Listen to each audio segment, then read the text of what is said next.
น้องออกจากเพื่อนซ้ำนี้ก่อนเนาะครับสิเก็บกวาดเพื่อนให้เพิ่นก็คือปิดประตูให้เพิ่นเนาะโชคดีได้น้องเอาไว้เด้อโด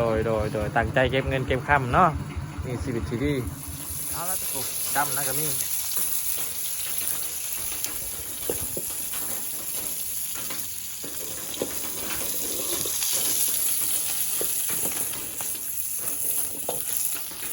สีป่าเหลื่อมแหมเรื่องเลยพี่น้องแต่น้ำเขาพี่น้องโทรศัพท์เพิ่นก็เลยหน้าจอซอดเนาะ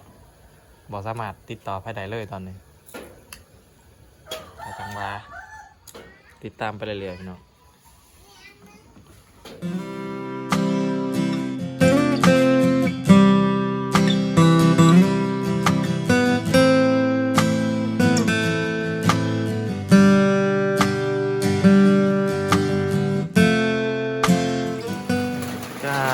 สวัสดีและสบายดีพ่อแม่พี่ๆน้องๆ FC ทุกฐานเนาะทุกคนเนาะยินดีต้อนรับทุกท่านเข้าสู่ช่องเบาลาหน่อยคือเก่าทุกคนวันนี้เบาลาหน่อยมาหาอาเบยแต่เสาๆเนาะหลังจากที่เขาหูว่าน้องเพิ่นสิเดินทางไปปากเซ่เนาะคือไปเฮ็ดเบียดอยู่ปากเซ่เนาะเฮากะสิได้มาส่งน้องเพิ่นแล้วก็สิมาถ่ายคลิปน้องเพิ่นอาจจะเป็นคลิปสุดท้ายที่เฮาได้ถ่ายอาเบยเนาะเพราะว่าอาเบยเพิ่นสิไปเฮ็ดเบียดอยู่ปากเซ่เฮาก็ยินดีน้องเพิ่นเนาะทุกคนเนาะเพิ่นสิได้ไปเฮ็ดเบียดสิได้มีงานเฮ็ดแล้วเนาะชีวิตเพิ่นจะบ่ได้มาลำบากตามป่าตามเขาแบบนี้แล้วเนาะเอาสิไปถามน้องเพิ่นไปเขาไปเบิ่งน้องเพิ่นตอนนี้น้องเพิ่นมาแต่ไสม่องทุกคนฝนตกแบบบ่หยุดบ่หย่อนเลยเพิ่นมาแต่ไสม่องหมดเลยครับเขาไปหาเพิ่นทุกคนน้องอาเบยสบายดีน้องอาเบย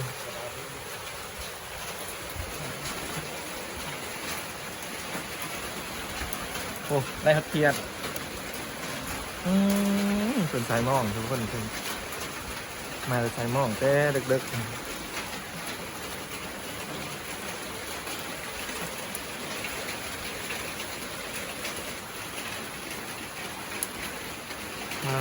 ตาพี่น้องเอ้ยที่มือน้องเอาเบยจะใส่นี่น้องก็ได้ใส่คนละทางอยู่ห้องนอนอยู่ห้องหน่อยปะถือเรียบร้อยตอนไปในทางรถน้ำควรให้เดียวมันก็รอดไปเบิ้งน้ำแกงขอต้นใส่ขนาดน้อยเดียวน้ำเดียวบัดไปย่ามแล้วจะเพียงข้อผู้ถึงลอยให้แหละจะลอยย่ามเลยบ่าวสาวนี่บ่หนาวบ่เท่าบ่ขนาดเวลาหน่อยอยู่ในห้องนี้ยังหนาวเลยตัวใหญ่มันลุกเอามันตัวใหญ่ให้ลุดมดบ่ลุกมาแล้วมันคือไอ้ตักแล้วนี่เจ้าปูมาตอกโป๊ะตัวปูจะมาตอกโป๊ะมันแต่มันดีมันจะลุกปุ๊บเลยลุดเลยเนาะแต่มันดีดเนาะน้ำเล็กบริสุทธิ์มันจะลุกตะลุกสิเฮ็ดกินอะไรอันนี้มาน้องเบยสิเฮ็ดกินอะไรเนี่ย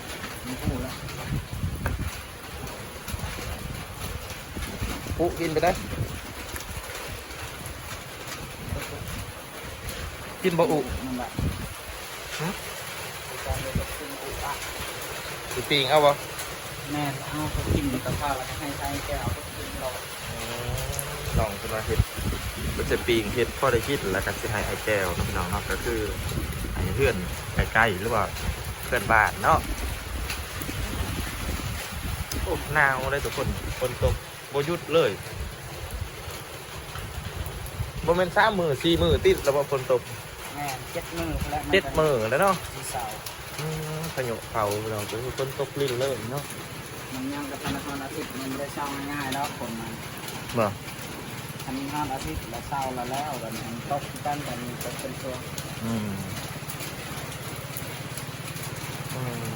เป็นแม่จะใส่หม้อน้องฝนตกหนาวก็หนาวโอ้ยเป่ายังติดคัดๆแล้วความมันหนาวเลยถ้าน้องเป็นสู่ส้นจุดมือนี่น้องเพิ่นสิได้ไปเฮ็ดเวียกแม่นบ่น้องเพิ่นสิได้ไปเฮ็ดเวียกอยู่ปากเซ่เนาะบ่ลากะสิค่อยโทษถามเอ้าน้องพี่น้องน่าจะบ่ได้ทายให้ทุกคนเบิ่งเนาะเพราะว่าน้องเพิ่นสิได้ไปเฮ็ดเวียกแล้วเนาะเอาก็ยินดีน้องๆเพิ่นอันอ้ายขอถามอีกอย่างแหน่ก็คือ FC เพิ่นฝากมาถามหลาย เตียงนี่มีจักอันเตียงทั้งหมด ตะกี้จะมี3อัน ตะกี้มี3อันแต่ว่าตอนนี้เขาเห็นแต่2เนาะก็เลยอยากคู่อยากให้น้องอาเบยนี่ซอยตอบ FC เนี่ยเพราะว่า FC ทั้งสองต้องเบาลาหน่อยนี่ถามหลายแต่ว่าเฮากับ่ได้มีโอกาสได้มาตอบเพิ่นก็สิมาตอบเพิ่นในคลิปนี้เนาะว่าอยู่ในเฮือนนี่มีจักอันเตียงตัวนี้ มี2อยู่ในเฮือนมี2เนาะก็คือที่เฮาเห็นหันอันนึงแล้วก็ในห้องนี่อันนึงเนาะแต่ว่าห้องนี่เพิ่นล็อกเด้อทุกคนบ่สามารถเข้าได้เนาะก็คือมีผู้อาศัยอยู่ก็คือบ่าวน้อยเนาะที่เพิ่นดูแลน้องอาเบยแต่ตอนนี้เพิ่นไปเฮ็ดภารกิจเพิ่นก็เลยล็อกเฮียนเฮาก็บ่สามารถเข้าได้เนาะและอีกอันหนึงอยู่ไสบัดนี้ อีกอันหนึงอยู่ในสามบัวไปแล้ว อยู่ไสนะ บัวไปแล้ว อยู่น้ำสางบัว น้ำดอกบัว โอ้อีกอันหนึงอยู่น้ำบ่าวบัวเนาะก็คือเพิ่นอนุญาตจากน้องอาเบยแล้วว่าพอเอามือเนาะ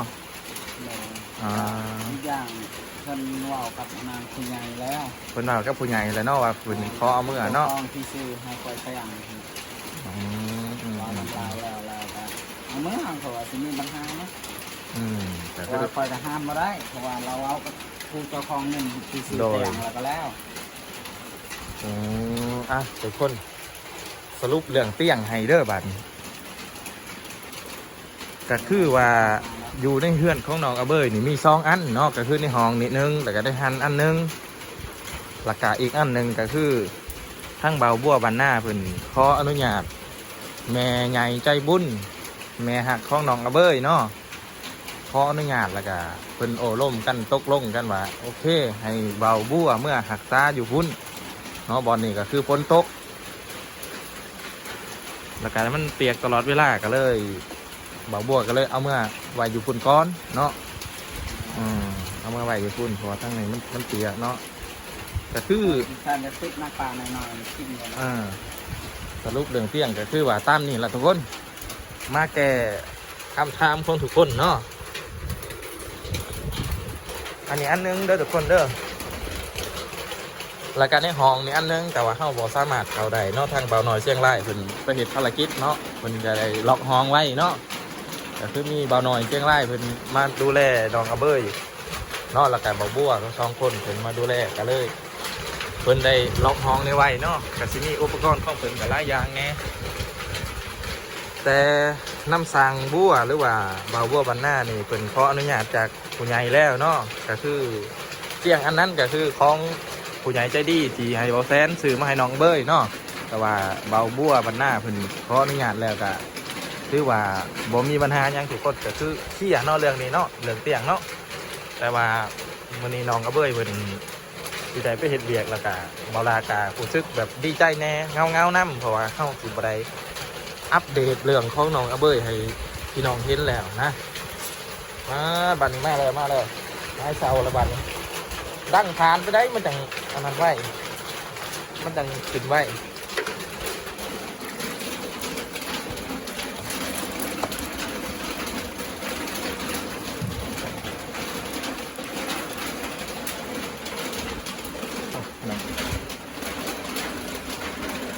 อ้าวปลาดุกคือเป็นยังไงนะมัน คอยพัน ผ่าพันเอาเลย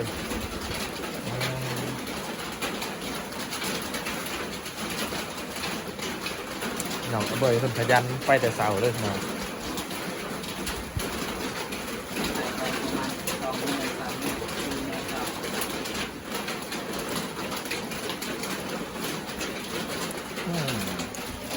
หาอยู่หากินเนาะโอ้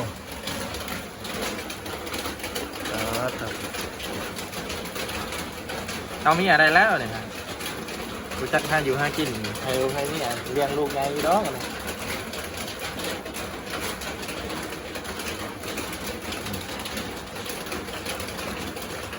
เกียดก็ได้ป้าก็ได้ จะให้แก้วบันพ่อ ข้อแล้วทำไมเราจะทำการปิ้งกันได้ทุกคน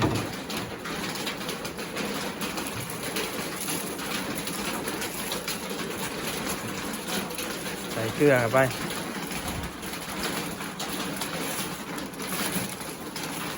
ใส่แป้งนัวเข้าไป จนข้าวมาเลยว่าผู้ใส่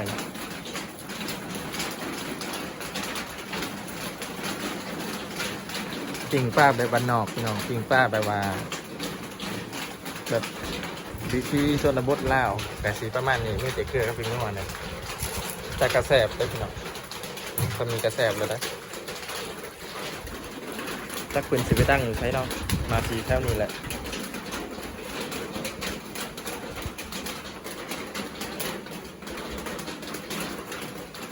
แล้วเป็นกาเก็บปืนดังไฟเนาะ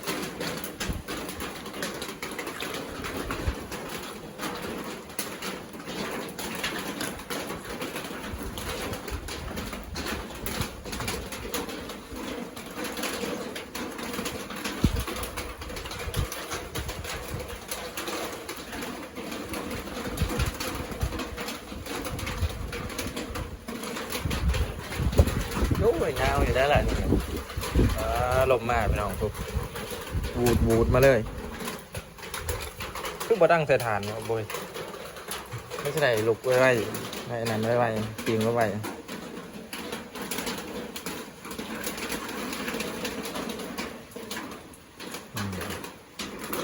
นี่อุปกรณ์ของคุณ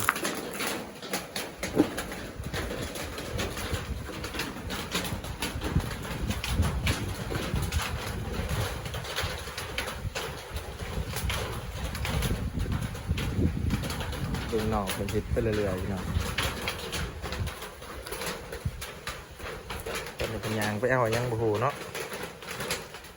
โอ้พี่น้องเป็นไปเอาหมอหนึ่ง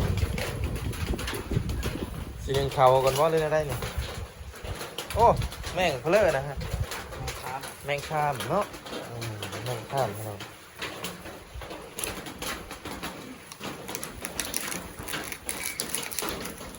น้องเป็นน้ำสีหนึ่งเขา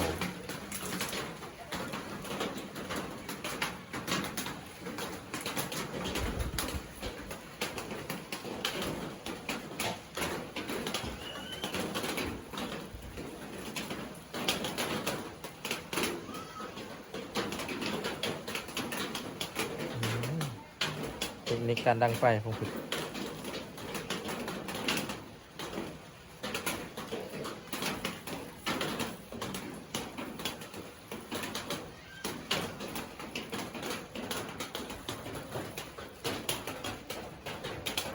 นาสิลูกสีดอกเนาะทุกคน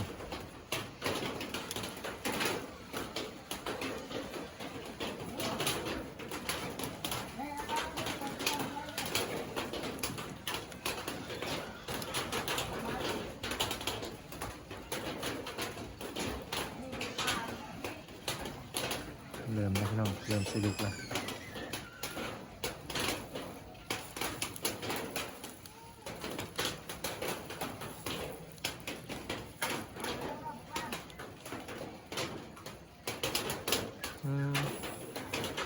เริ่มสิลุกแล้วก็เริ่มมอดพี่น้องมอดตึ๊บกับบอดเลย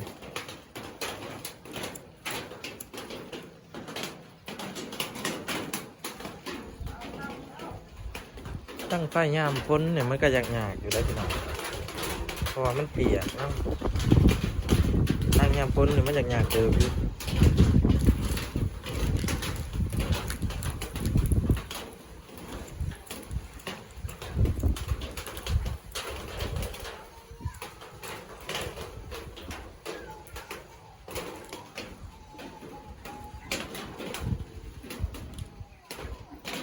ลุกไม่ยังห้องโบหูชิมาเบิ่งให้ทานไ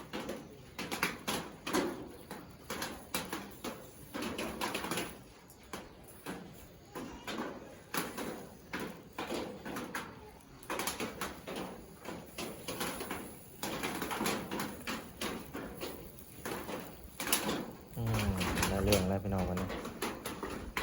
โอ้สุดยอดสุดยอดสุดยอดฟังสุดยอดแล้วพี่น้องวันนี้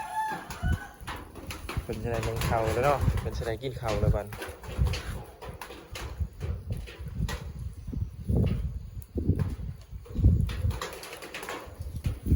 ปั่นออกไปกลุ่มๆเลย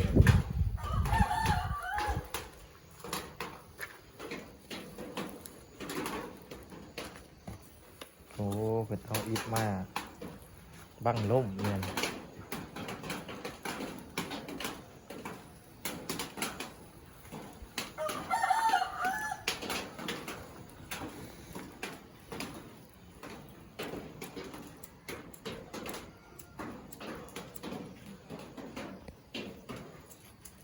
คนนี้น้องเพิ่นก็กำลังดังไฟนะทุกคนหลังจากเพิ่นดังไฟเป็นทีแฮมหอยเพิ่นก็ได้ข้างมหนึ่งเนาะพี่น้องสิทำการหนึ่งข่าวต่อเพื่อเป็นสิได้กินบ่ได้แม่นง่ายๆเด้อพี่น้องเอ้ยป้าดลำบากลำบนเนาะสู้จังได้กันได้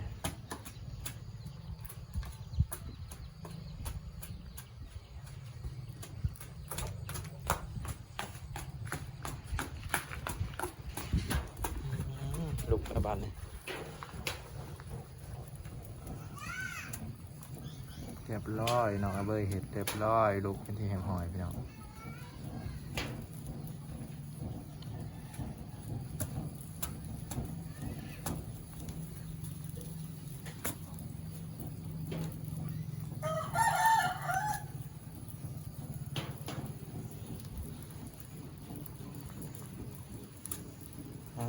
ตัวบานนี้สุดยอดน้องอาเบยอันนี้ก็คือเมนูของเพิ่นวันนี้พี่น้องเมนูเพิ่นวันนี้เป็นสีปิ้งปลากินกระสุดยอดเด้อพี่น้องปิ้งปลาย่ำนี่ย่ำแบบย่ำปนปลาก็คือมันสิมันเด้อเพราะว่ามันไปกินเกสรเขากินเกสรเขาแล้วก็มันสิเห็ดให้มันมีน้ำมันร้ายขึ้นแล้วมันสิแสบพี่น้อง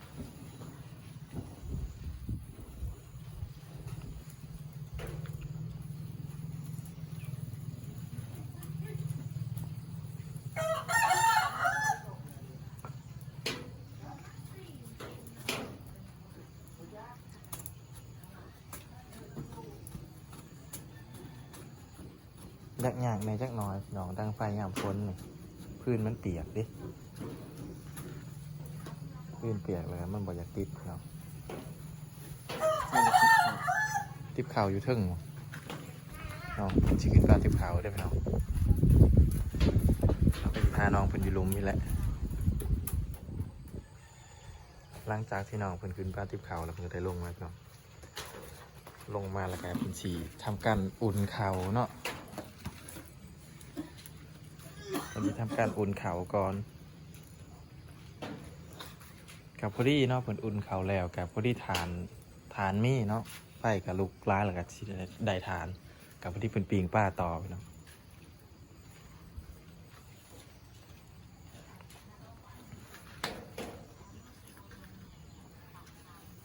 เกือบเขาไปได้เอาฟอดมาเกือบไปเท้าใส่มาหนึ่งสตาร์ วะ เกือบไปเท้าใส่มาหนึ่งเลย น้องเพิ่นว่าเพิ่นเกือบทอกใส่หมอหนึ่งเมื่อกี้นี้บ่ได้ใส่มั่วเนาะเกือบเป็นได้ทอกใส่หมอหนึ่งเนาะ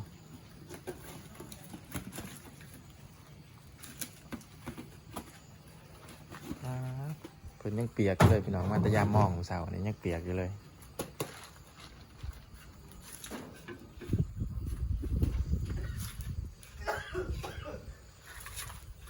น้ำไล่โผด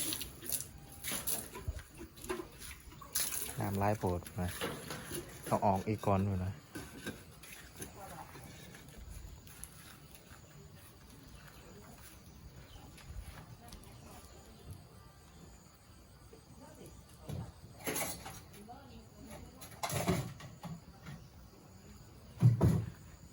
ฟ้าหมอ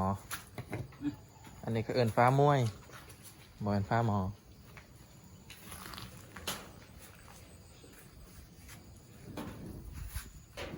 นาซิลุกนั่นแหละไฟก็ได้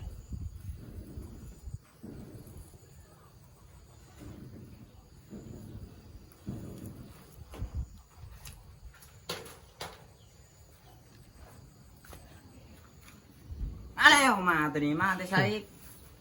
เป็นกระคือสีดาวเนาะมาเนาะตัวนี้ก็ได้เนาะมานอนนั่งมานอนยิงไฟอยู่นี่พี่น้อง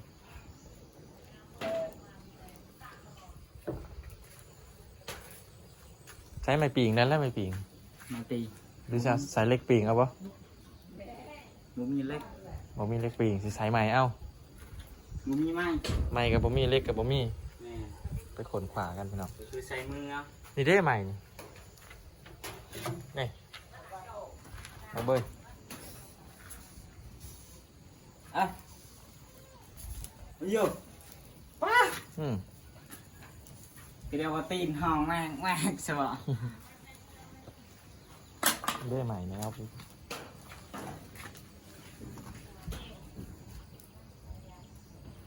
ลูกแรกวันนี้ลูกแห้งโคตรวันนี้หางพิงไฟก่อนพี่น้องนาว จะมอง ตอนนี้ก็ประมาณ7:30 ใช่ 7:30เนาะก็คือหลังจากที่น้องเป็นกินข้าวแล้วก็เขาสิได้ไปส่งอยู่คิวรถก็สิส่งไปหาบ่าวหน่อยเสียงรายเนาะพี่น้อง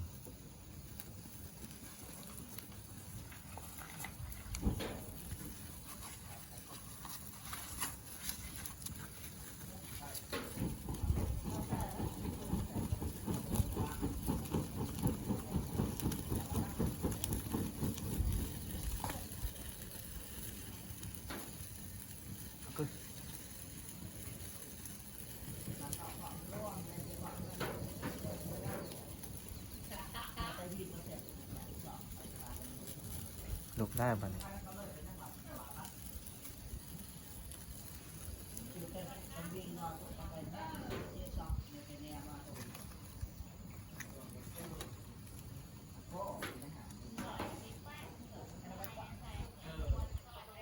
น้องเป็นควันพี่น้องควันขาวตาเนาะขาวตาพร้อมขาวดั้งพร้อม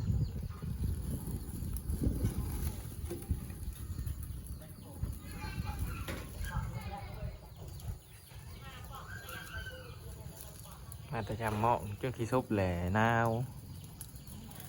น้ำกับเพียงข้อตอนใสให้น้ำเพียงได้ตอนใสมอง เที่ยงพวกเขา ตอนใสน้ำเพียงข้อเขาตอนไปย่ามน้ำเพียงคอพี่น้องลอยยืนย่ามเลย กูดึงเข้ามาเลยทั้งมองทั้งอีช่างเลย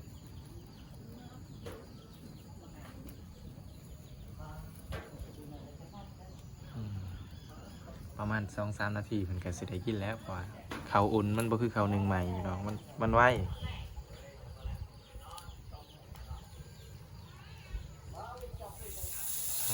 หลังจากที่เพิ่นหนึ่งเขาแล้วเพิ่นก็สิมาถอดป้าเด้อพี่น้องทับอิฐเพิ่นว่าสิปีงเอายานมันบ่ทันพี่น้องยานบ่ทันรถก็เลยถอดลงเลยถอดกระแซบคือกันพี่น้องก็สิคือกันกับปีงเนาะบ่ต่างกันบ่ได้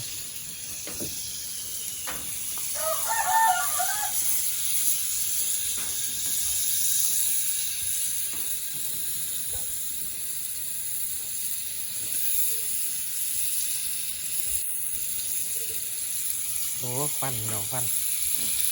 เติบอยู่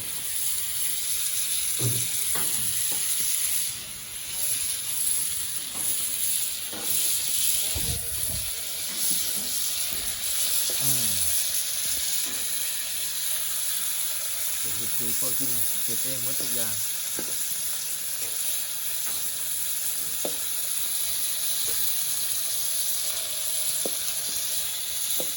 ดูจากสีหนาตาของน้องเพิ่นแล้วกันนาซิฮูเนาะว่าเป็นจังได เฮ้ยความไทยล้นตาเพิ่นพี่น้องเพิ่น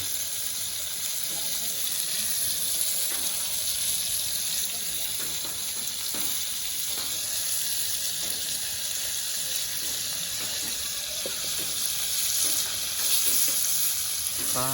อุ๊ยเริ่มสิได้ดีแล้วนะเริ่มเรื่องเลยนะโอ้ปั้นพี่น้องเอ้ยขยับก่อน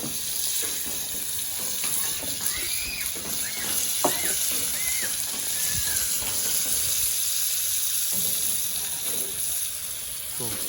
กระดังไฟมันสิมือดำเบิด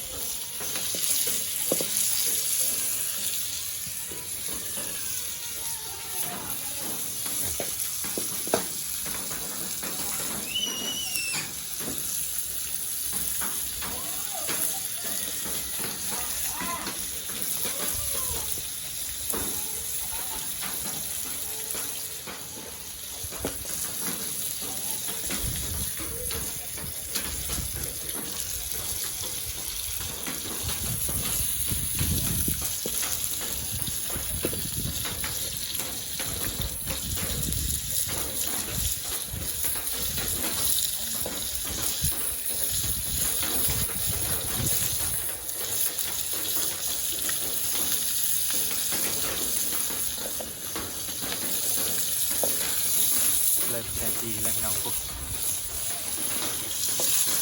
ขาดมาน่าจะบ่เกินอีก3 นาที 4 นาทีน่าสิสุกพอเป็นใส่น้ำมันถอดได้ไหมอย่างยันมันบ่ทันสิ่งมันบ่ทันก็เลยใส่น้ำมันถอดไปเลย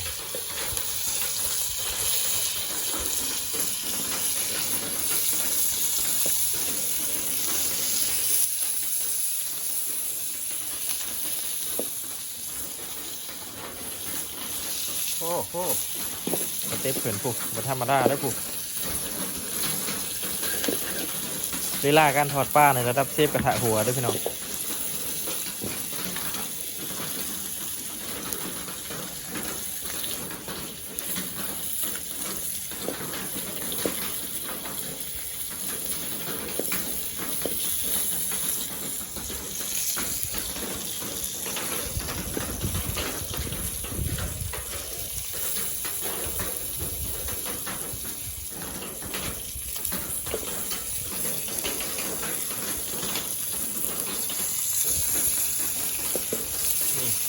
แฮมเพื่ออะไรโอ้ดำนะกะมี่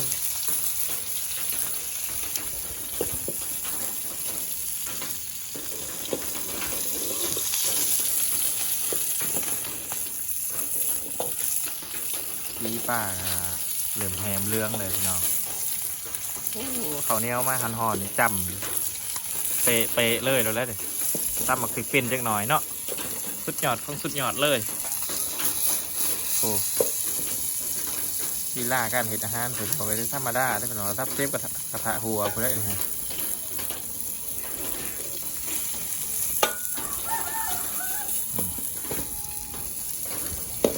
เชฟอเบย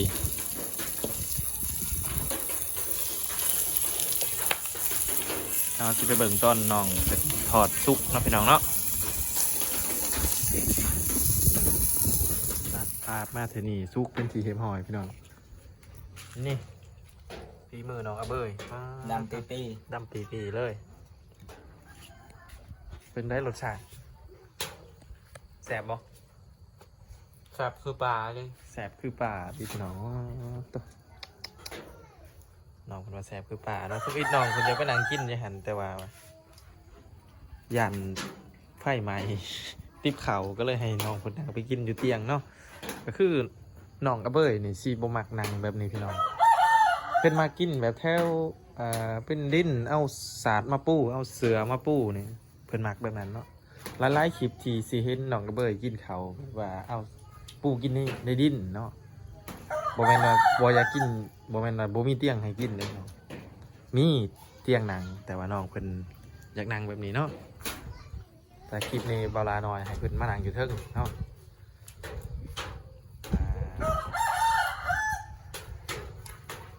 หลังจากกินข้าวแล้วก็จะได้เดินทางเลยเนาะเพราะว่าเป็นเวลาที่ค่อนข้างที่จะโอเคแล้วก็คือรถเพิ่นออก8 โมง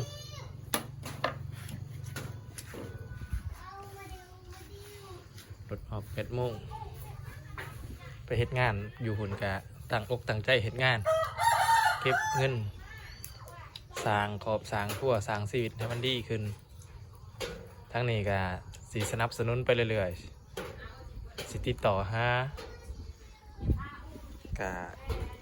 สิบ่ได้ถ่ายคลิปให้พี่น้องเบิ่งเนาะเพราะว่าน้องเพิ่นกับไปใกล้เนาะก็คือว่าไปเฮ็ดเวียกอยู่ปูนปากเซ่เนาะ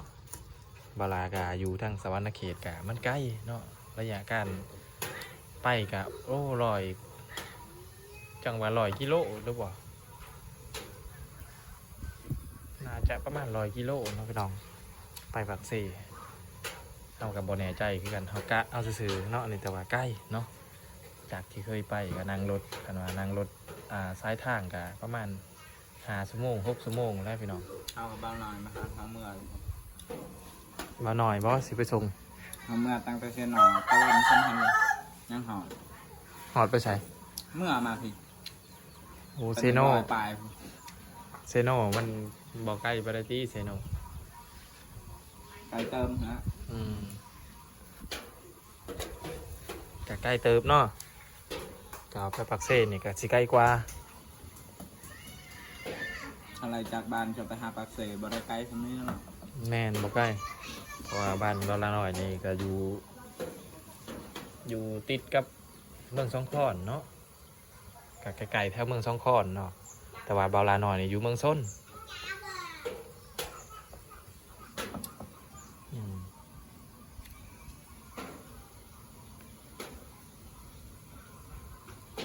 เก็บและเครื่องนะ เอาไปตัวเดียวพ่อ เอาไปตัวเดียวติดโตไปนี่ แม่น อืมจักโตเครื่องอยู่เทึง ส่วนประมาณคือหาโตนะ เครื่องนงครับประมาณ4-5โตแต่ว่าน้องเพิ่นบ่ได้ไปนำเนาะพี่น้องคือเพิ่นสิเอาไปใส่เสื้อคิงๆนี้อืมเสื้อคาคิงใช่ไหมแต่สิเงียบแน่จักหน้อยเนาะบ่เห็นน้องกระเบ้ยแล้วพี่น้องบรรยากาศก็สิเงียบๆแน่จักหน้อยก็จังว่าติดตามชีวิตน้องเพิ่นต่อไปเนาะเฮาก็สิโทรหาเพิ่น ถึงเขาสิบ่ได้อยู่แบบไกลๆสิบ่ได้ถ่ายคลิปให้พี่น้องเบิ่งเพราะว่าเฮาก็สิโทรหาน้องเพิ่นคือเก่าเนาะพี่น้องโทรศัพท์กับเปลี่ยนหน้าจอเอาเนาะก็คือมื้อเช้านี่พี่น้องน้องอาเบยพยายามมอง โมเมนต์ว่าไปได้ใส่ถุงใส่กันแต่มันซึม ใส่ทุ่งย่างอยู่ แม่นแต่มันซึมเขา น้องเพิ่นพยายามมองว่าใส่เอาโทรศัพท์ไปนำถือโทรศัพท์ไปนำว่าญาติเขาติดต่อมาก็คือใส่ทุ่งย่างไปเป็นทีแฮมหอยเนาะใส่สุกย่างไปแต่น้ำเขาพี่น้องโทรศัพท์เพิ่นก็เลยหน้าจอสอดเนาะบ่สามารถติดต่อไปได้เลยตอนนี้อาจังว่าติดตามไปเรื่อยๆพี่น้อง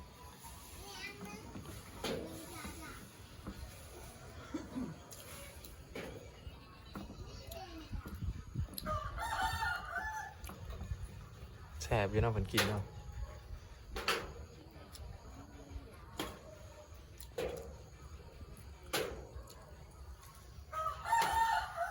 บรรยากาศรอบๆบ้านพี่น้องแต่ฝนนี่ก็เริ่มอีกแล้วได้พี่น้องเริ่มมาอีกแล้วเริ่มสิมาอีกแล้วฝนก็ได้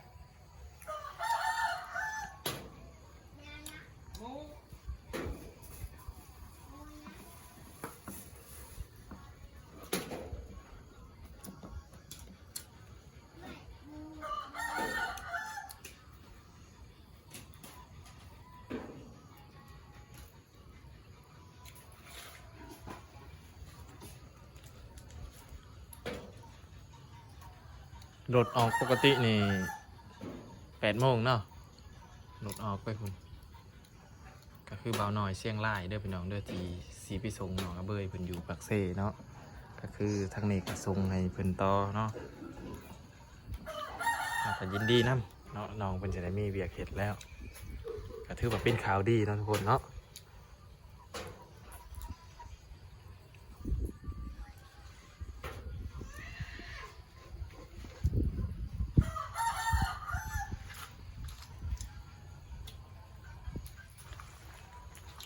ติบเขาเป็นกัน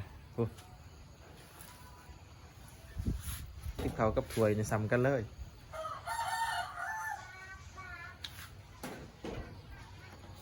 ก็คือหลังจากที่น้องเพิ่นออกไปก็เขาก็จะได้ปิดประตูให้น้องเพิ่นเนาะพี่น้องบ่อยากให้แบเขามากินเครื่องปรุงของเพิ่นก็คือแม่ทิพย์อยู่ชลบุรีเนาะอยู่ประเทศไทยเพิ่นฝากมาบอกว่าเวลาออกจากบ้านจากซองเนาะหรือว่าเวลาเพิ่นออกจากเฮือนก็ฝากบอกน้องเพิ่นในเด้อว่าให้ปิดประตูแน่ว่าย่านแบกเขามากินเครื่องปรุงเพิ่นเนาะกะแม่นเด้อพี่น้องเฮาก็ต้องปิดให้เพิ่นเนาะหลังจากที่เพิ่นออกไปเฮาสิมาจัดการให้น้องเพิ่นให้เรียบร้อยในบ้านเพิ่นเนาะเอาล่ะทุกคนหลังจากที่น้องก็เบิ่งกินข้าวแล้วเนาะก็สิได้ทำการส่งน้องเพิ่นไปคิวรถเนาะพี่น้องเนาะหลังจากที่เพิ่นกินข้าวแล้วพี่น้องเพิ่นก็ได้เตรียมโตวเนาะเพื่อสิขึ้นรถไปเฮ็ดเวียกเนาะพี่น้องเวียกที่เพิ่นสิไปเฮ็ดกะเฮาได้ยินข่าวๆมาว่าเพิ่นสิไปแต่งรถน้องหรือว่าซ่อมรถเนาะจังได้กะขอให้น้องเพิ่นเดินทางปลอดภัยเนาะแล้วก็เก็บเงินเก็บคำตั้งใจเนาะเพิ่นกินข้าวแล้วก็ผู้ที่ไปส่งน้องเพิ่นอยู่คิวรถกับบ่าวสัญญาที่เมืองส้นเนาะพี่น้องเนาะเฮาบ่ได้ไปส่งเพราะว่าเฮาติดภารกิจต่อเนาะก็ถือว่าสิส่งน้องออกจากเพื่อนซ้ำนี้ก่อนเนาะเฮาสิเก็บกวาดเพื่อนให้เพิ่นก็คือปิดประตูให้เพิ่นเนาะ โชคดีได้อน้องเอาไว้เด้อโดยตั้งใจเก็บเงินเก็บคำเนาะนี่ชีวิตที่ดีเอาละทุกคนคลิปนี้กับผมยังไลน์เนาะมาหอนกับบาลาสิขอปิดคลิปเพียงเท่านี้เนาะติดตามคลิปตอนต่อไปเนาะว่าสิเป็นอย่างไรสำหรับคลิปนี้บาลาหน่อยสิขอกล่าวคำว่าสบายดีพี่น้อง